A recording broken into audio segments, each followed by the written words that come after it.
मुद्दे की बात अगर आप करें दिनेश, तो जाहिर बात है कि जो कांग्रेस पार्टी इस समय मौके की तलाश में थी कि भाई कोई ऐसा महत्वपूर्ण मुद्दा मिले जिससे वो बीजेपी को लगातार घेर सके, क्योंकि बीजेपी इलेक्टोरल बॉन्ड अगर हम पिछले वित्तीय वर्ष का देखिए 23-24 वाले का देखिए या 22-23 वाले का देखिए, तो उसमें लगभग 60% इलेक्टोरल बॉन्ड यहाँ बीजेपी को दिए गए हैं। बीजेपी को एक प्रकार से बीजेपी की मुश्किलें बढ़ती हुई नजर आ रही है कि वो इतने कम समय में, क्योंकि चुनाव आने वाले हैं, आचार संहिता लागू हो जाएगी, ऐसे में इन्होंने 2019 से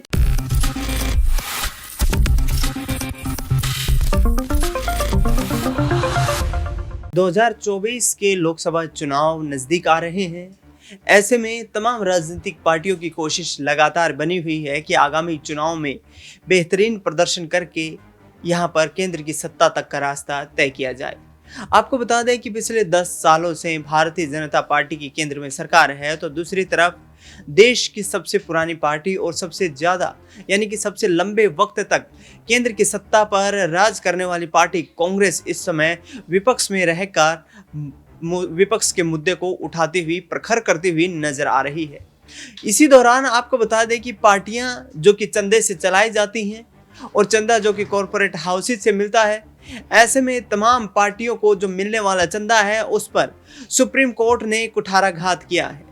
सुप्रीम कोर्ट ने इलेक्टोरल बॉन्ड मामले में जिस तरीके से यहाँ पर तमाम पार्टियों के लिए एक आदेश जारी कर दिया है कि जो भी चंदा मिलता है उस चंदे का सार्वजनिक रूप से विवरण पेश किया जाए, यानी कि आने वाले वक्त में जिस तरीके से इलेक्टोरल बॉन्ड के माध्यम से जो कॉरपोरेट हाउसेज से पार्टियों को चंदा मिलता है, सुप्रीम कोर्ट ने यहाँ पर अपना आदेश जारी करते हुए कहा है कि इस चंदे का इस्तेमाल कहीं ना कहीं सरकार बन जाने के बाद कॉरपोरेट हाउसेज इसका लाभ उठाते हैं और ऐसे में देश के नागरिकों का ये अधिकार बनता है कि इलेक्टोरल बॉन्ड के माध्यम से मिलने वाले चंदे का पूरा विवरण सार्वजनिक हो। सुप्रीम कोर्ट में 5 जजों की बेंच ने इस मामले में सुनवाई की। जस्टिस DY चंद्रचूड़ इस मामले की सुनवाई कर रहे थे और उन्होंने फैसला 2 दिसंबर 2023 को यहां पर सुरक्षित रख लिया था। लेकिन जिस तरीके से आज जो फैसला सुनाया गया है उसने तमाम राजनीतिक पार्टियों के लिए अब सवालिया निशान खड़ा कर दिया है। आपको बता दें पिछले 2 सालों में भारतीय जनता पार्टी को छप्पर फाड़ चंदा प्राप्त हुआ है। करीब 720 करोड़ रुपए पिछले वित्त वर्ष में भारतीय जनता पार्टी को चंदे के रूप में मिले हैं और यहां पर SBI जो कि देश का सार्वजनिक क्षेत्र का सबसे बड़ा बैंक है, उसको साफ निर्देश देते हुए आगामी 3 सप्ताह में रिपोर्ट पेश करने का निर्देश दिया गया है। सुप्रीम कोर्ट की तरफ से आदेश जारी किया गया है कि अगले 3 सप्ताह में SBI तमाम चंदे के जो विवरण हैं उनको इलेक्शन कमीशन को सौंपे और इस आधार पर इलेक्शन कमीशन सुप्रीम कोर्ट में अपनी रिपोर्ट पेश करे। नमस्कार, नेक्स्ट 9 न्यूज़ देख रहे हैं यहाँ पर मैं हूँ आपके साथ दिनेश कुमार। हमारे खास कार्यक्रम रंग बदलती राजनीति में आपका स्वागत है। न्यूज़ रूम में इस वक्त मेरी मौजूदगी है। तमाम सहयोगियों से जानने की कोशिश करेंगे कि आखिरकार सुप्रीम कोर्ट का जो फैसला आया है राजनीतिक पार्टियों की सेहत पर ये क्या असर डालने वाला है। सबसे पहला सवाल रहेगा मेरे वरिष्ठ सहयोगी अमन जी से।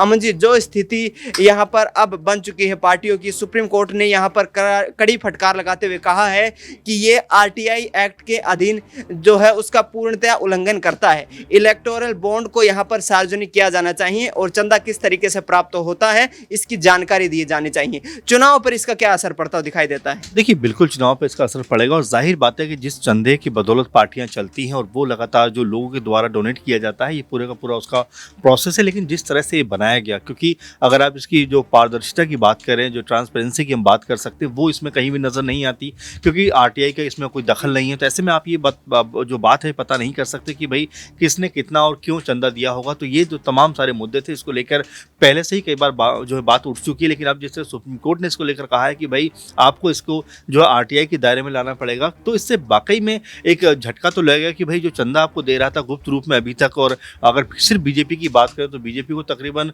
5 से 6 करोड़ के बीच जो है 500-600 करोड़ के बीच में उसको जो एक तरीके से बल्कि 5,000 और 6,000 करोड़ के बीच में उसको चंदा मिला है। तो ये अपने अपने आप में जो आंकड़ा है ये बताता है कि कितना ह्यूज अमाउंट जो है एक तरीके से पार्टियों को मिल रहा है और किस तरह से वो इसका इस्तेमाल करते हैं। आप देखें जो बीजेपी के ऑफिस अब से 6-7 साल पहले आपको बहुत छोटे छोटे दिखाई देते थे, अब वो बड़े बड़े ऑफिस बनते हुए नजर आ रहे हैं। तो जो पैसा आता है वो कहीं ना कहीं तो खर्च होता है। तो ऐसे में अगर ये पैसे को अगर आप जो है सार्वजनिक करेंगे, आरटीआई के दायरे में लेकर आएंगे, तो कहीं ना कहीं आपको बताना पड़ेगा कि भाई पैसा कहाँ से आया, किसने दिया, किस तरह से दिया, कितना पैसा दिया और इसके पैसे का क्या आपने यूज किया। अमन जी, रोकना चाहूंगा, 2019 में ये इलेक्टोरल बॉन्ड प्रक्रिया शुरू की गई थी, तो विपक्ष यहाँ पर सरकार पर सवालिया निशान खड़ा कर रहा है। क्या यहाँ पर घिरती हुई नजर आएगी केंद्र सरकार? देखिए बिल्कुल, और मुद्दे की बात अगर आप करें दिनेश, तो जाहिर बात है कि जो कांग्रेस पार्टी इस समय मौके की तलाश में थी कि भाई कोई ऐसा महत्वपूर्ण मुद्दा मिले जिससे बीजेपी को लगातार घेर सके, क्योंकि बीजेपी को लेकर जैसा माहौल देश में बना हुआ है। क्योंकि अगर इंडी गठबंधन की बात करें तो कई दल उसमें शामिल तो हुए, लेकिन रफ्ता रफ्ता सब दल अपने अपने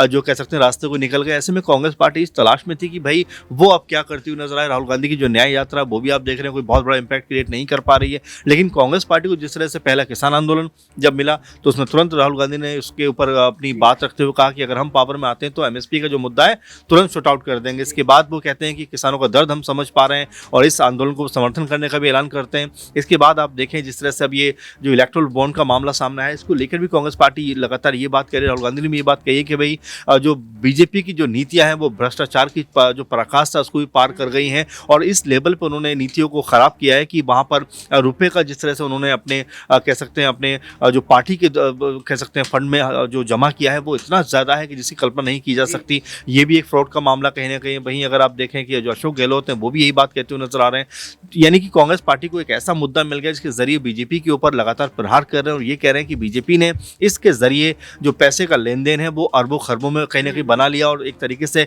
अपनी पार्टी को मजबूत कर लिया। क्योंकि अगर आप देखें कि 5200 करोड़ रुपए यानी कि लगभग 5000 करोड़ से ज़्यादा की ये जो कह सकते हैं कि उनके पास पैसा आया पिछले 3-4 साल में, तो ये बताता है अपने आप में कि जो ये पैसा है जिनके जो बीजेपी के पास आया है उससे तमाम तरह की चीज़ें हो सकती हैं। आपने देखा भी होगा कई बार ये कहा जाता है कि भाई बीजेपी पूरी की पूरी सरकारों को खरीद लेती है क्योंकि पैसा आपको निरंकुश बना देता है। और ये जब आरोप लगते हैं और जब इस तरह के आंकड़े सामने आते हैं तो जाहिर सी बात है कि इसमें ट्रांसपेरेंसी होना बहुत ज़रूरी है। आरटीआई के दायरे में आना कोई गलत चीज़ नहीं है। जो लोग पैसा दे रहे हैं वो गोपनीय क्यों रखा जाए। और सिर्फ बीजेपी की बात नहीं, तमाम और भी जो दीगर दल हैं, तमाम सारी पार्टियां हैं, उनका भी जो पैसा उनके पास आ रहा है वो सार्वजनिक होना चाहिए ताकि पता लगे किसने दिया और कितना पैसा पार्टियों को पहुँचाया। बिल्कुल, यहाँ पर कहीं ना कहीं सार्वजनिक रूप से उस पैसे के विवरण जारी किए जाने चाहिए। अगला सवाल रहेगा अक्षय से। अक्षय, क्या यहाँ पर भारतीय जनता पार्टी जिसको अन्य दलों की तुलना में करीब 5 गुना ज़्यादा पैसा मिला है, तो क्या यहाँ पर झटका लगता हुआ नजर आएगा? क्योंकि 2024 के लोकसभा चुनाव नज़दीक आ रहे हैं। विपक्ष लगातार आरोप लगाता रहा है कि उद्योगपतियों को यहाँ से फ़ायदा पहुँचाने की कोशिश करती है भारतीय जनता पार्टी, और यही कहीं ना कहीं अपने निर्देश में, आदेश में ये बात कहते हुए नजर आए सीजेआई। तो किस तरीके से देखते हैं? देखिए दिनेश, इसमें एक प्रमुख वजह जो सबसे पहले अब ये सुप्रीम कोर्ट का फैसला आया है और एक प्रकार से रद्द कर दिया है इलेक्टोरल बॉन्ड को यहाँ पर, उसमें जब ये बात कही जा रही है लगातार कि लगभग 60% इलेक्टोरल बॉन्ड, अगर हम पिछले वित्तीय वर्ष का देखिए 23-24 वाले का देखिए या 22-23 वाले का देखिए, तो उसमें लगभग 60% इलेक्टोरल बॉन्ड यहाँ बीजेपी को दिए गए हैं, बीजेपी को एक प्रकार से गिफ्ट किए गए हैं। अब ऐसे में कहीं ना कहीं एक चीज़ इसका आधार, इसका कारण ये लगता है कि जिस तरीके से बीजेपी वर्तमान में केंद्र में शासित है, केंद्र में सरकार भारतीय जनता पार्टी की है, और ये बात भी नहीं नकारी जा सकती कि देश में अगर एक राजनीतिक दल के हिसाब से देखिए तो सबसे ज्यादा राज्यों में सरकारें भी बीजेपी की ही है। तो इसमें कहीं ना कहीं इस चीज का फर्क पड़ता है जब एक शख्स यहाँ 1000 रुपए का इलेक्टोरल बॉन्ड यहाँ एसबीआई की कुछ चुनिंदा शाखाओं से खरीदता है, चाहे वो 1000 का हो, 10 हो, 1 लाख हो या 1 करोड़, कितनी भी उसकी रकम कीमत हो, वो यहाँ जब किसी भी राजनीतिक दल को एक प्रकार से गिफ्ट के रूप में यहाँ पर सौंपता है, भेंट करता है, तो इसीलिए यहाँ पर लगता है कि बीजेपी के जो यहाँ पर चुनावी चंदा, अगर हम कहें, जो सबसे ज्यादा अब तक प्राप्त हुआ है तमाम राजनीतिक दलों में, सबसे ज्यादा बीजेपी को प्राप्त हो, इसकी प्रमुख वजह यही लगती है कि वो वर्तमान में जिस तरीके से यहाँ केंद्र की सत्ता में काबिज है पिछले 10 सालों से, और जिस तरीके से सबसे ज्यादा इसको 2019 में कानून जब बनाया गया तो ट्रांसपेरेंट करने की जरूरत नहीं समझी क्या केंद्र सरकार ने? देखिए, इसमें जिस तरीके से ये वाली बात कही जा रही है कि जब 2017 में सबसे पहले इसकी पेशकश केंद्र सरकार की ओर से की गई थी और 19 में आखिरकार जाकर के सरकार ने इस पर यहाँ कानून बना दिया, तब इस पर जिस तरीके से बात कही जा रही है कि क्या इसमें ट्रांसपेरेंसी नहीं होनी चाहिए थी, तो कहीं ना कहीं अगर इसमें देखा जाए तो शायद ये कहीं ना कहीं आधार रखा गया होगा कि जो यहाँ पर खरीदता था या जो शख्स था, जो व्यक्ति अगर यहाँ पर इलेक्टोरल बॉन्ड खरीदता है और फिर जाकर के इलेक्टोरल बॉन्ड को वो यहाँ किसी भी पार्टी को गिफ्ट दे देता है, चाहे वो यहाँ बीजेपी हो या कांग्रेस हो, यहाँ पर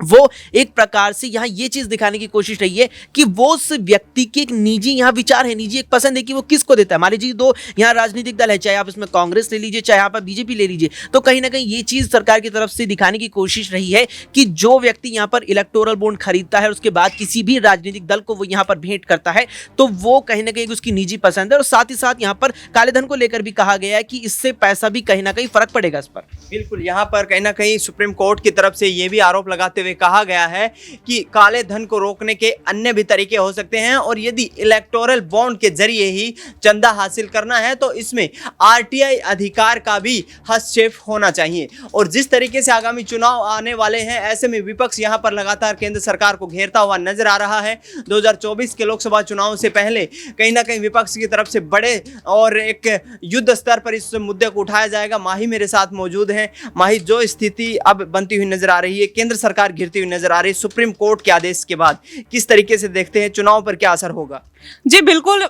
कहीं ना कहीं केंद्र सरकार ने आर्टिकल 19(1)(a) का कहीं ना कहीं उल्लंघन किया है, जिसमें आरटीआई सबसे बड़ा अहम मुद्दा देखने को मिला है, क्योंकि उन्होंने आरटीआई को, क्योंकि अभी उनकी मौजूदा सरकार केंद्र में है और अगर वो इस तरीके से चीज़ों को अवॉइड करते चलेंगे तो कहीं ना कहीं जाहिर तौर पर बीजेपी की मुश्किलें बढ़ने वाली है। और जिस तरीके से सुप्रीम कोर्ट ने कहा है कि आपको जो भी आपने चंदा लिया है उसका पूरा डेटा आपको कहीं ना कहीं ऑनलाइन प्लेटफॉर्म पे देना पड़ेगा। अब ऐसे में बीजेपी की मुश्किलें बढ़ती हुई नजर आ रही है कि वो इतने कम समय में, क्योंकि चुनाव आने वाले हैं, आचार संहिता लागू हो जाएगी, ऐसे में इन्होंने 2019 से जितने पैसे लिए हैं, ऐसे में ये सारी चीज़ों का दस्तावेज देना कहीं ना कहीं भारतीय जनता पार्टी के लिए एक कहीं चुनौती साबित हो सकती है। ऐसे में कांग्रेस के लिए भी एक बड़ा मुद्दा मिल गया है कि उनको इस चीज़ पे घेरने के लिए, और सबसे बड़ी बात है कि जो इन्होंने बॉन्ड खरीदे थे एसबीआई से, आप ये जानिए कि ये 3 बार में 10-10 का विंडो खुला था, जिसमें से ये विंडो जब खुला हुआ था तो 11 जनवरी को लास्ट विंडो बंद हुआ है। और जिसमें अभी जिन लोगों ने इस बॉन्ड को खरीदा है, ऐसे में वो बॉन्ड को वहाँ पे बैंक में ले जाके सबमिट करते हैं या सरकार को देते हैं, ये सबसे बड़ा सवाल उठता है। और ऐसे में जो बॉन्ड अभी बहुत ज़्यादा मायने में, और सबसे ज़्यादा जो बॉन्ड खरीदा गया वो बीजेपी के राज में खरीदा गया, जितना चंदा मिला है बीजेपी को सबसे ज़्यादा मिला है। तो ऐसे में बीजेपी को वो आंकड़े इकट्ठा करके देने में कहीं ना कहीं उनकी हालत पस्त होने वाली है। ऐसे में कांग्रेस भी इनके ऊपर हमलावर है, तो आने वाले समय में कहीं ना कहीं बीजेपी की मुश्किलें बढ़ने वाली हैं। और जो बीजेपी चुनाव आने वाला है, ऐसे में कहीं ना कहीं कांग्रेस जो उनको घेर रही है, आने वाले समय में जो बीजेपी की मुश्किलें हैं वो जाहिर तौर पर बढ़ने तो वाली हैं, लेकिन आगे देखना होगा कि इन्होंने जो फैसला लिया सुप्रीम कोर्ट ने उसको कितना मानती हुई नजर आती है। और जो इन्होंने एक्ट का उल्लंघन किया है, कहीं ना कहीं बीजेपी उस चीज़ को सुधारते हुए नजर आएगी, ये आने वाले समय में पता चलेगा। बिल्कुल, यहाँ पर जिस तरीके से सुप्रीम कोर्ट ने अपना आदेश जारी करते हुए कहा है कि यहाँ पर सीधे सीधे जो सूचना का अधिकार अधिनियम है उसका उल्लंघन पाया जाता है और तमाम इलेक्टोरल बॉन्ड जो हैं उसको खरीदने से पहले उसकी तमाम जानकारियाँ सार्वजनिक की जानी चाहिए। फिलहाल न्यूज़ रूम से हमारे इस खास कार्यक्रम में इतना ही। देश दुनिया की तमाम बड़ी खबरों के लिए आप देखते रहिए नेक्स्ट 9 न्यूज़।